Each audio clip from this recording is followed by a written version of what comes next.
Ronit Ragan m'a demandé de faire une conférence sur le monde des prières.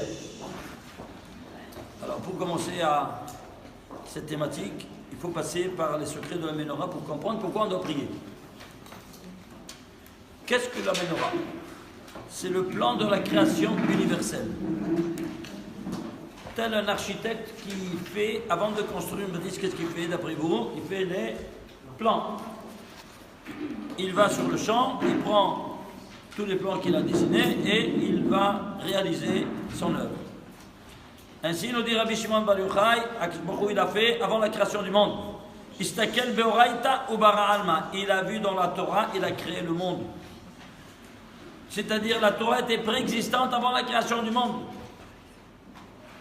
Tu veux me le démontrer? Tout de suite. C'est ma démarche de démontrer chaque chose de Chazal. Alors, je me suis dit, qu'est-ce qui témoigne qu'il y a eu une création? Le premier mot de la Torah. Quel est le premier mot de la Torah? Bereshit. Écrivez Bereshit. Qu'est-ce qu'il y avait avant donc la création, avant Bereshit? Ben, il y avait la Torah. Alors, je me suis dit, je vais prendre des lettres avant Bereshit. C'est clair? Avant Bet, écrivez Bereshit. Maintenant, sur le Bet, quelle lettre il y a avant le Bet? Aleph. Aleph, écrivez Aleph. C'est 1. Après, quelle lettre il y a? Resh. Avant Resh, qu'est-ce qu'il y a? Kouf. Alors, Resh, c'est 200. Kouf, c'est 100. Oui ou non? Ah, pourquoi tu dis Bet? Alors, écris Kouf. Combien c'est ce Kouf? C'est 100. Ça fait 101. Avant Aleph de Béré, Aleph, qu'est-ce qu'il y a? Aleph, il n'y a rien, c'est Aleph. Alors écris Aleph. Ça fait 102. Avant Shin de Bereshit, qu'est-ce qu'il y a? Resh. Écris Resh. Combien c'est Resh? 200. Ça te fait, non, 102 plus 200, ça fait 302. Oui, très bien. Avant Yod de Bereshit, tête. Combien c'est tête? 9. 302 plus 9, 311. Avant Tav de Bereshit, écris Shin. Total, 300 plus 300, 311 plus 300, 611. Écris Torah. Combien ça vaut Torah? Tav, c'est 400. Vav, c'est 6, 406. Resh, c'est 200, ça fait 606. Ehe de Torah, 5, 611. CQFD, ce qu'il fallait démontrer. La Torah était préexistante avant la création du monde. Par le premier mot de Bereshit. Qu'est-ce qu'il y avait avant Bereshit? Il y avait la Torah. On a de Torah, voilà. C'est clair ou pas? Vous voyez comment c'est enfantin? C'est tellement simple. J'entends pas. Tu prends les lettres de Bereshit qui témoignent qu'il y a eu une création. Et avant cette création, qu'est-ce qu'il y avait? Rabbi Shimon Bar Yochai dit qu'il y avait la Torah. Témoigne, démontre-le-moi. Alors qu'est-ce que j'ai fait? J'ai pris les lettres avant Bereshit. C'est clair? Chaque lettre, tu la prends avant le Bet, on a dit c'est quoi? C'est Aleph. Avant le Resh, c'est Kouf. Avant le Av, c'est Aleph. Avant le Shin, c'est Resh, c'est 200. Avant le Yod, c'est Tête. Avant le Tav, c'est Shin. Tu fais le total de ces lettres, ça fait 611, c'est Torah. C'est clair ou pas? C'est clair? J'entends pas. Oui. C'est clair? C'est pas clair? Pourquoi? Dis-moi, c'est pas clair. Ah, si tu as des chiffres, tu n'es pas ami avec les chiffres, j'ai un problème. C'est pas moi, c'est toi qui as un problème, parce que c'est tout calculé. Alors, tu ne pourras jamais avancer dans la vie, parce que aujourd'hui, on va tout avec les ordinateurs. Tu comprends? Écoute, on agit à 3 dimensions, n'est-ce pas? Pensée, parole, action. Oui ou non? Très bien. L'action, c'est l'histoire qui se déroule et que la Torah, elle t'explique. Oui ou non? Très bien. Ah, celui-là est marié, c'est là-bas, il s'est marié. Bon, alors c'est l'histoire qui se déroule. Et qui va nous décrire l'histoire qui se déroule? La parole, les lettres. C'est la parole. Oui. Mais derrière la parole, il y a une pensée. Alors la pensée, comment elle est faite? Ce sont des notions abstraites. Alors comment on va exprimer la pensée? Par des notions abstraites telles que les chiffres. Quand je dis 2, je peux dire 2 chaises, 2 femmes, 2 hommes, 2 voitures, 2 à l'infini. Tu es d'accord? N'importe quel chiffre n'est pas lié avec quelque chose de matériel, c'est clair? Alors tu déshabilles la lettre qu'elle exprime l'histoire matérielle, tu la déshabilles de sa lettre sur l'iconographie et comment tu montes au niveau de la pensée que ce sont les valeurs numériques. C'est clair? Alors tu arrives au niveau de la pensée. Alors tu vois que la pensée égale à la parole égale à l'action.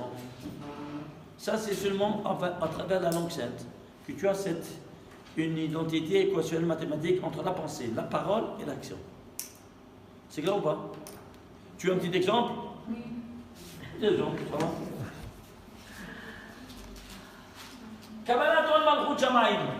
Comment on reçoit Ol Malchut Shamaim? Comment on reçoit la Ol Malchut Shamaim, c'est quoi? C'est le joug de la royauté des cieux. Ol Malchut Shamaim. Joug de la royauté des cieux, en disant, nous dit la Gemara, le schéma. Regarde les initiales à l'envers, schéma. En disant les 6 lettres du mot schéma, tu couronnes ton créateur qui est roi en bas comme il est roi en haut. C'est clair? Quand tu le fais ça, quand tu pries, combien de prières tu fais par jour? 3. Comment il s'appelle? Shahrit, Minha, Arvit, Shema.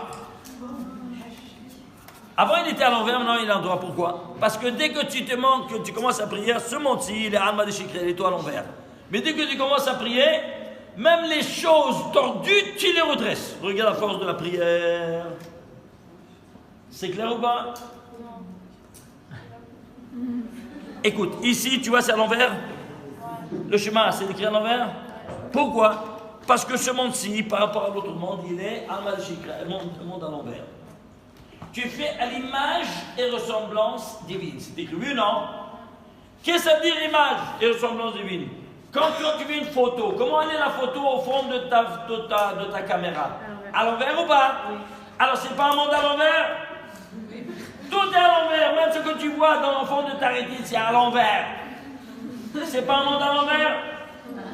Alors maintenant, qu'est-ce qui va dresser l'envers? La force de la prière. Tu pries Shahrit min Harbi, tu vois que tu écris schéma à l'endroit. Tu piges maintenant. C'est clair ou pas? Ça te va maintenant? Oui. Très bien. Alors on avance. Si on dit le schéma, alors maintenant on va aller voir le schéma. Comment on fait le schéma? Ok? Alors attachez vos ceintures. Voilà comment on fait le schéma. Oui? On fait avec la main. Oui, on fait avec la main ou pas? Oui. Et comment on fait la main? Non, on fait que de cette sorte-là. Regardez.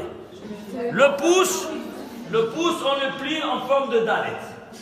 Le yod en forme de zéret. Et les 3 doigts en forme de shin. Pour écrire le nom de Shakai qui se donne dans la mezouza sur ton front. Vous saviez ça ou pas? Genre, à haute voix, s'il te plaît, on n'entend pas. Il n'y a pas plusieurs façons de faire le schéma? Non, il y a une seule façon de faire le schéma. Il n'y a pas d'autre. Les autres, des abrutis diplômés, je les appelle. C'est clair? Et maintenant, je vais te montrer pourquoi il y a une seule manière de faire le schéma. Pas 2. Toi, tu as vu, toi, ton grand-père, ton ancêtre, qui se couvre les yeux. Non, il ne se couvre pas les yeux. D'abord, comment? Le début des yeux et la fin des yeux. Ni la fin ni le début des yeux. C'est des bêtises. Ça n'a aucun sens. Maintenant, je vais t'expliquer le pourquoi. Tu permets? Alors, regarde. Tu dois mettre le nom Shakai qui se trouve dans chaque mezouza. Oui ou non? Pourquoi? Parce que ça, la mezouza, c'est le gardien du corps du corps. Tu rentres dans la maison, tu te protèges du corps. Mais ton âme, qu'est-ce qui va te protéger? Eh bien, tu le mets aussi, où ça? Devant tes yeux, dans ta tête. Pourquoi dans ta tête?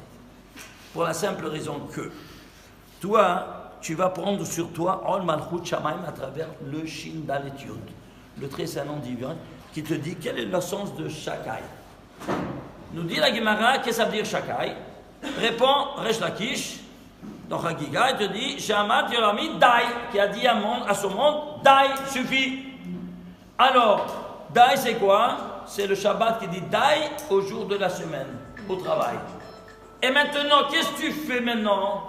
Tu Dai, ça suffit de courir. Pense qu'est-ce que tu es en train de faire. Tu es en train de couronner le roi, Dieu qui est roi en bas comme il est roi en haut dans les cieux, même en terre. Comment je vais le rendre roi ici? Eh bien, en prenant sa Torah. Tu es d'accord? Et sa Torah, elle est composée de combien de livres? 5. Où se trouve allusionner tout ça dans ce que je viens de faire? Ben c'est simple. Il y a une règle qui dit que si je prends une voyelle, l'initiale d'un mot, je prends tout le mot.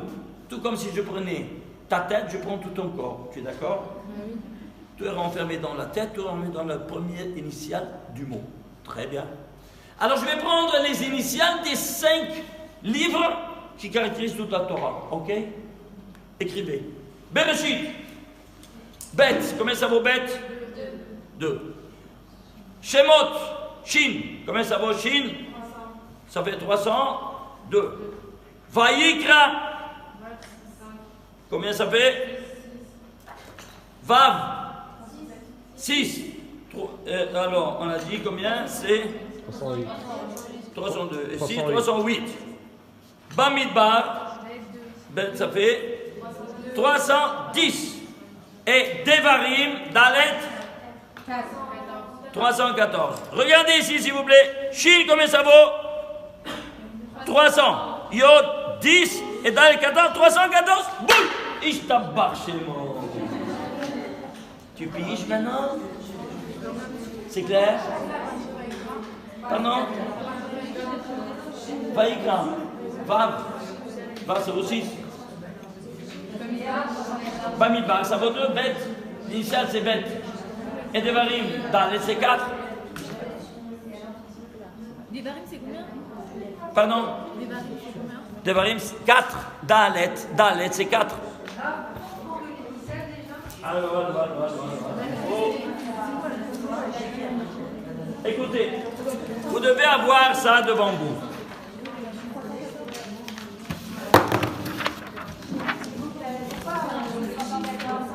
Regardez ce que Moshe Rabbeinu nous dévoile. Vous voyez, ce tableau-là, vous devez l'avoir devant vous. Écrivez-le. Faites un tableau de ce genre-là. Vous entendez?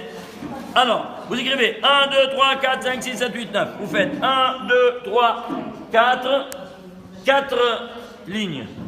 Et 10 verticales. Vous voyez? Et vous écrivez ici les unités, ici les dizaines, ici les centaines. Alors, vous écrivez 1, 2, 3, 4, 5, 7, 8, 9. Et vous écrivez en bas Ale, Bet, Gimel, Dal, Tei, Vav, Zayin, Het, Tet. Ok? Ensuite, les dizaines, Yod, 9, 10. Après la 11e lettre vaut 2 fois 10, ça fait 20. 30, 40, 50, 60, 70, 80, 90. Après, ça fait 100, 200, 300, 400. C'est clair ou pas? Vous avez ce tableau, vous ne pouvez jamais vous tromper. Alors, écrivez-le, copiez-le vite, comme ça, vous aurez toujours ça devant vous, pour décoder tout message divin. Et passer de cette sorte au niveau de la pensée. C'est clair? Ça, c'est donc un premier niveau, vous avez les 22 lettres, jusqu'ici. En deuxième niveau, deuxième classe, vous prenez les lettres finales, qu'elles sont 5. Elles commencent, la première, c'est Chav finale, la Chav, ça vaut 500. Après, c'est même finale, ça vaut 600. Après, le même, c'est le Nun, Ababator. Oui, Nun, ça fait 700. Après, il y a le P. Le P final, ça fait 800. Et le Sad final, ça fait 900. C'est clair? Mais ça, c'est dans un deuxième temps. Alors, tu as 2 explications différentes, mais tous les 2, ils convergent dans le même résultat. Et ensuite, après 900, tu as 10 000. Comment 10 000? Elef, c'est Aleph. Aleph, c'est 1. C'est 1. Et 1000, c'est 1, tu retournes à 0. C'est Aleph rabati. Aleph majuscule. C'est clair ou pas? Alors, compiez ça, comme ça, vous n'avez plus de problème pour décoder les valeurs numériques. Ça y est?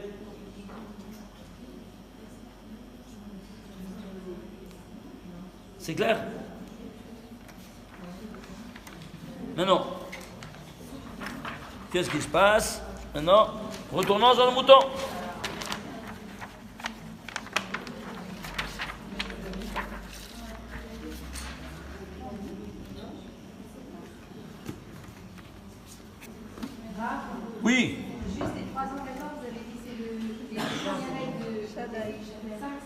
Le nom Shakai. Pourquoi Shakai, c'est par rapport au fait que c'est vraiment la main du schéma.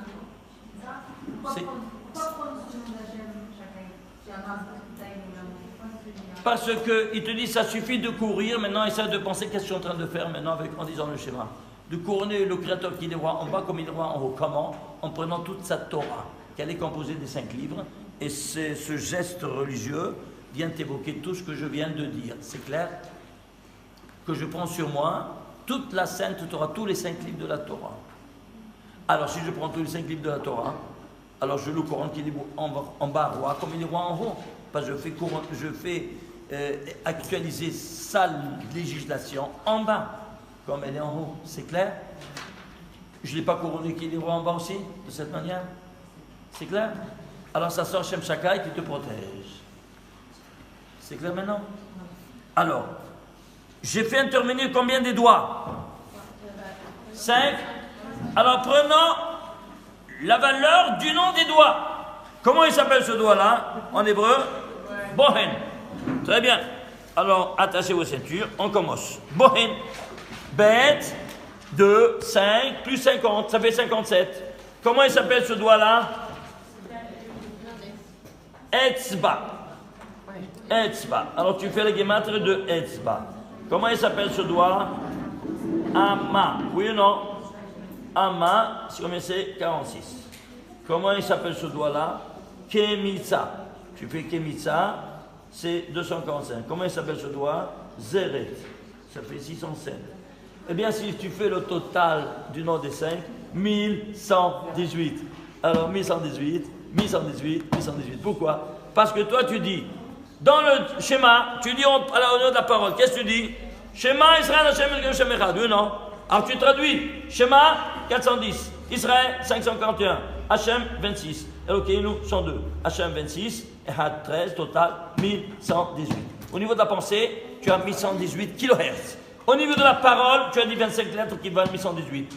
Au niveau de l'action, tu passes au niveau de l'action à travers la main qui est l'organe qui te passe au niveau de l'action. Eh bien, tu mets en fonction 5 doigts qui valent également 1118. Il en ressort que toi, tu dis ce que tu penses et tu fais ce que tu dis. Exactement comme le Créateur, il dit ce qu'il pense, il fait ce qu'il dit. L'action est représentée par l'organe de la main. La parole, au niveau des lettres que tu prononces. Et la pensée au niveau des valeurs numériques de ces lettres que j'ai prononcées. Alors j'ai ici les 3 niveaux qui sont de la même valeur, le même ordre d'idées. Alors, tout comme le Créateur, il dit ce qu'il pense, il fait ce qu'il dit, nous on fait la même chose.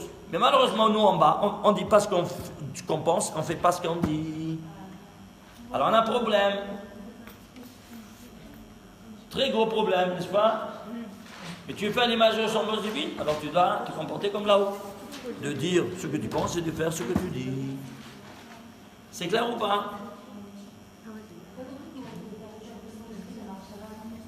La marche avant est représentée par les chiffres.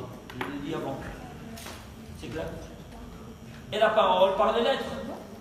Et l'histoire par l'action. Alors, avec quoi tu agis? Au niveau de l'action, avec quoi tu agis? Avec les mains. Alors c'est pour ça que tu dois associer le niveau de l'action qui est représenté par la main quand tu fais le schéma, afin de faire cette identité équationnelle mathématique entre les 3 niveaux, pensée, parole et action. C'est clair ou pas?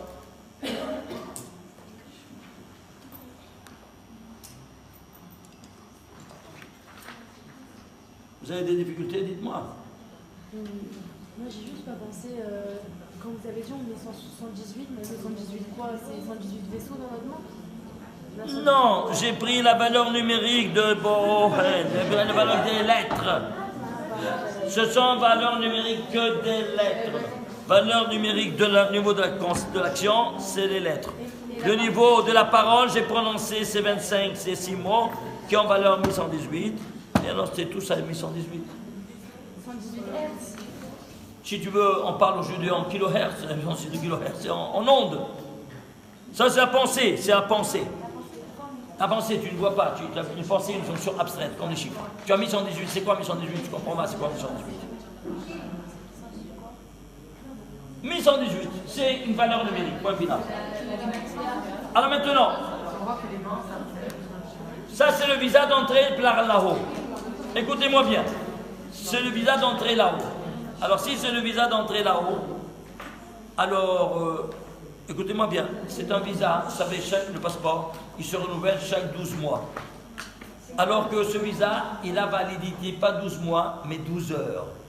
Parce que c'est écrit au Shobecha ou Kumecha, à temps levé, à temps couché. Et pourquoi? Parce que Dieu a créé le monde sous une double optique, miséricorde et rigueur, qui sont le jour et la nuit. Et s'il y a une double optique, c'est pourquoi toi tu es fait à l'image et ressemblance divine, tu auras deux yeux, tu as une double optique. L'œil droit représente la miséricorde et l'œil gauche la rigueur. Mais moi, je vois une seule personne devant moi, je ne vois pas deux personnes. Comment ça se passe? Au niveau de loi de l'optique, c'est simple. Tous les pixelim que l'œil droit voit, ils rentrent dans le cerveau. Et tous les pixelim que l'œil gauche voit, ça rentre dans le cerveau. Qu'est-ce qu'il fait le cerveau droit? Il multiplie tous les pixels de ce que je vois le droit avec le gauche, et le gauche avec le droit, ça me donne une seule et unique image. Mixée. Oui ou non? Oui. Très bien. Alors qu'est-ce que je vais faire? Je vais moi maintenant traduire ça au niveau métaphysique. Qu'est-ce que représente la miséricorde? Le nom de Dieu. 26. Yud Kei Vav Kei. Et qu'est-ce que me représente la rigueur? Le nom Elohim. La gauche. Et qu'est-ce que je fais? Ben, je vais faire ce que j'ai fait au niveau des lois de l'optique. Je multiplie 26 par 86. Ça devient combien? 2236. C'est quoi 2036? C'est 2 fois 1118. Pourquoi? Parce que tu dis 2 fois le schéma au Shobecha ou Komer le matin et le soir. Incroyable. Ce qui se trouve au niveau des lois de l'optique, tu le vois au niveau du monde métaphysique. Comment est-ce possible? Dites-moi vous. Hein? Est-ce que vous voyez cette... Oui. J'entends pas. J'entends pas. Attends, on va parler.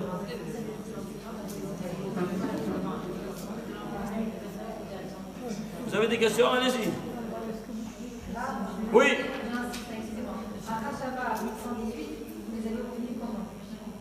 La Bar Shava, c'est 1118. C'est-à-dire, 1118, c'est une notion quantitative. Stop, il n'y a pas lié à aucune notion concrète ou des histoires, tout ce que tu veux. Comment? J'ai toujours dit ceci, quand tu traduis de la lettre, au niveau de la parole, au niveau de la pensée, c'est au niveau des chiffres, eh bien, tu passes de degré qui n'a plus rien à voir avec les lettres. Et pourquoi? Qui n'a rien à voir. C'est une correspondance, évidemment. Mais là, tu es au niveau abstrait. Abstrait, c'est que tu ne parles plus d'histoire. Tu parles maintenant avec des notions mathématiques, des notions quantitatives, qui n'a plus aucun rapport, en quelque sorte, avec l'histoire qui s'est déroulée. C'est clair? Qu'est-ce que c'est le pshat? Le pshat, c'est l'histoire. Et le sod, c'est la Kabbalah, les chiffres. Alors, il te dit, dans Shir Hashirim, Pashat dit écoutanti. Ça dit Pashat. Je me suis déshabillé. Puis alors, il te dit, qu'est-ce que c'est l'histoire que la Torah nous raconte? Un habit qui cache une réalité bien plus importante de ce que cet habit nous cache de cette histoire. Et Abraham, il s'est marié avec Sarah. C'est mignon. Bon, ça va alors. Et alors? Je comprends rien. Bien, tu traduis maintenant ceci en valeur numérique et tu t'élèves, tu sors, tu déshabilles cette histoire de cet habit matériel et tu vas découvrir des notions absolument inouïes que tu n'as jamais pu concevoir, qu'il y a des secrets tellement élevés au niveau de la Torah. C'est clair maintenant? Comme tu vois maintenant. Tu vois maintenant que quoi? Que pourquoi 1118? Parce que c'est 26 fois 86. C'est le nom de la miséricorde par le nom de la rigueur. L'œil droit par l'œil gauche. Au niveau de la physique. Au niveau métaphysique, ça correspond à d'autres notions. Que c'est la miséricorde, Yud Kei Vav Kei, et c'est la rigueur Elohim. qui se multiplient, parce que ça c'est le papa, ça c'est la maman. Alors tu multipliez-vous. Et alors, 2236, ça arrive à... Alors 2236, tu vois c'est quoi? Eh bien, 2236, c'est 2 fois Shema Israël, Shema Shema. C'est pour ça que tu dois le dire, ou Shobera ou Komer, à ton lever, à ton coucher. Alors, ce visa, il est valable seulement 12 heures. Alors, avant d'aller dormir, tu dois dire le schéma. Pourquoi? Parce que si ça t'arrive une crise cardiaque, par maintenant, au milieu du sommeil, tu pars dans notre monde. Et si tu n'as pas dit le schéma, tu ne peux pas rentrer là-haut parce que c'est le visa d'entrer là-haut. Le matin, tu te réveilles. Eh bien, c'est terminé. Ce visa, tu peux le laisser dans la poche du pyjama. Ça ne sert plus. Il faut le renouveler. Comment? Tu dis une autre fois le schéma Israël. Et pourquoi? Pour avoir une protection encore de 12 heures de toute la journée. C'est clair ou pas? Avec les temps qui courent, on ne sait pas si on arrivera au bureau. Oui ou non? Parce que voilà, alors ça c'est le visa. Tu piges maintenant? C'est clair ou pas? Pardon? Le visa de pouvoir rester dans ce monde-ci. Ah oui, c'est certain. Tu as 12 heures. Tu dis le schéma, tu as encore 12 heures. Il y a 3 schémas. Non, il y a 2 fois le schéma, 2 qui sont en fait 4. Toujours 2 qui sont en fait 4. Le matin, tu dis 2 fois, et le soir, tu dis Arvit et à le coucher du soleil. Et au coucher quand tu vas dormir. Toujours, il y a 2 qui sont en fait 4. Et pourquoi? Quand tu as ici le mispéar, c'est un carré, il y avait en diagonale 2